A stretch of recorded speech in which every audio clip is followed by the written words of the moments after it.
Lead oxide પ્રકારના એરેસ્ટરનું કાર્ય સમજાવો. સામાન્ય ઓપરેટિંગ વોલ્ટેજ હેઠળ લીડ ઓક્સાઇડ ડિસ્ક ટાઈપનું એરેસ્ટર જે છે એ નોન લિનિયર રેઝિસ્ટર તરીકે ખૂબ જ ઉચ્ચ પ્રતિકાર દર્શાવે છે, એટલે કે હાઈ રેઝિસ્ટન્સ આપે છે. સિરીઝ એસેમ્બલી ગેપ જે હતી એ એક ઓપન સર્કિટ બનાવે છે અને એટલે જ નોર્મલ કન્ડિશનમાં એરેસ્ટરમાંથી કોઈ પણ પ્રવાહ પસાર થતો નથી.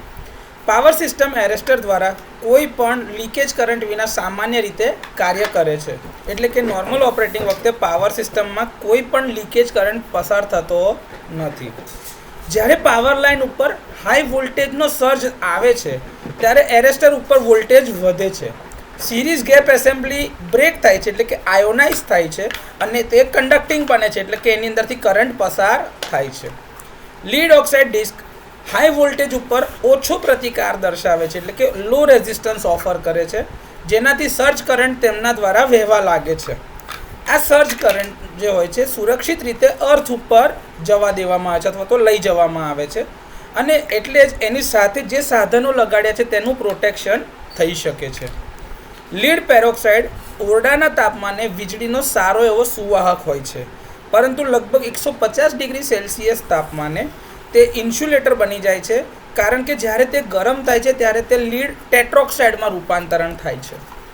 વધારે પડતા વોલ્ટેજને કારણે જે ઇલેક્ટ્રોડની ઉપર વાર્નિશનું લેયર લગાડેલું હતું એ આવરણ તૂટી જાય છે અને લીડ પેરોક્સાઇડમાંથી ડિસ્ચાર્જ થાય છે. પ્રવાહ પસાર થવાના કારણે ઉત્પન્ન થતી ગરમીના કારણે લીડ પેરોક્સાઇડ એ રેડ લેડ એટલે કે લાલ સીસામાં રૂપાંતરિત થાય છે. હવે આ લાલ સીસાના કારણે હાઈ રેઝિસ્ટન્સ ઓફર કરવામાં આવે છે, જેથી તમારું ડિસ્ચાર્જ બંધ થઈ જાય છે.